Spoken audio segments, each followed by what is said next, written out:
예를 들어서 어떤 작가의 작품이라고 그러면 그게 왜 훌륭하고 왜 좋은지 따져 물어서 그 시스템을 알고자 하고 그것을 점검하고자 하고 그것을 배우고자 하는 이런 그 문화적인 노력들이 없다는 것은 굉장히 그 우리로 봐서는 슬픈 일이기도 하고 앞으로도 계속 건축이 더 이상 나갈 수 없는 것을 막는 방해물이기도 해요. 그 중에 듣기 싫은 용어가 융합이니 인문학이니 이런 말이 있어요. 인문학적 건축이니 뭐 이러면서.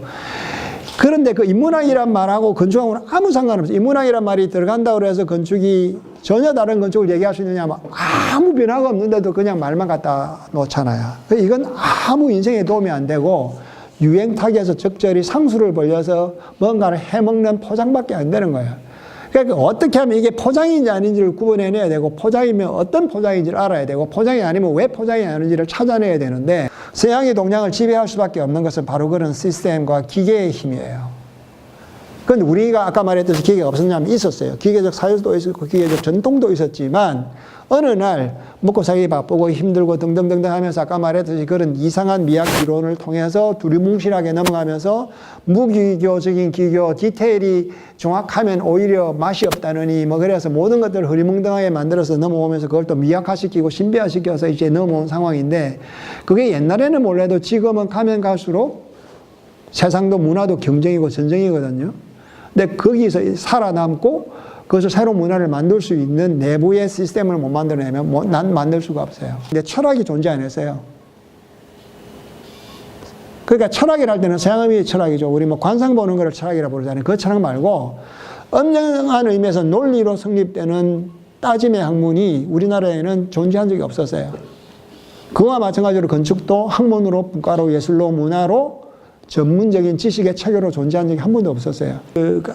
학생들을 가르친 게 만 20년이 되고 건축계 활동한 지 한 20년이 되는데 글 쓰기도 20년을 했는데 그동안에 변화가 거의 없었어요.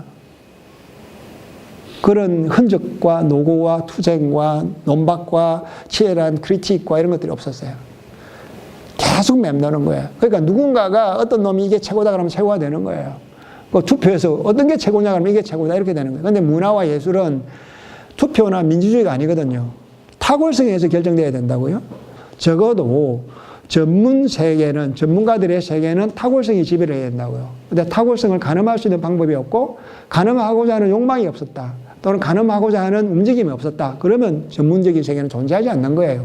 존재하는 척하고, 마치 대중문화처럼 존재하는 거예요. 그래서 유명한 사람과 유명하지 않은 것만 있지, 왜 유명한지에 대한 논거가 없어. 너는 너보다 무엇이 못하느냐라고 불쑥 들고 나올 수 있는 그런 뭐라 그럴까요? 공격적 문화의 그 게릴라가 필요해요. 근데 그런 것도 우리 사회는 모난 돌이 정 맞는다고 정 맞을까봐 두려워서 안 하는 거 아니에요. 크리틱을 하면 왜 그렇게 크리틱하냐고 질문을 하면 선생님이 대답할 거예요. 아, 이래서 이렇게 네가 나쁘다. 그러면 그거는 또 왜 나쁜데라고 왜를 두 번 내지 세 번만 물으면 선생님은 답을 못 해요. 왜 근거가 없어요. 그냥 선생이라고 하는 강제적 권위로 여러분들을 강제로 누르는 거예요. 여러분들이 도면을 그리든 뭐 어떤 뭐의 건축적인 행위에 개입하더라도 그 기계적인 영혼을 여러분들이 이게 만들어내지 않으면 여러분들도 여전히 공회전에 거칠 거예요. 그건 확실해요. 전통을 마치 건드리면 안 되는 성찬처럼 성물처럼 되어서 그렇게 바보처럼 되어 왔던 거예요. 이 컵이 만약에 위대한 예술 작품이면 왜 위대한지를 뜯어보고 발견해서 자기가 흡수하고 새롭게 써야 돼요. 근데 이 컵이 왜 위대하다 그러는데 왜 위대한지를 계속 모른 채로 있잖아요. 그러면 그 이상 나갈 수 있는 길이 막혀 있는 거죠. 근데 환상이 나쁘다는 건 아니에요. 다음에 다시 설명하겠지만 건축의 환상의 문제가 굉장히 중요하기 때문에 우리가 서구 건축에 밀리는 이유 중에 하나가 환상을 작동시킬 수 없기 때문에요. 환상을 어떻게 플레이할 줄을 모르기 때문에요. 그건 다음 강의에 나올 거예요.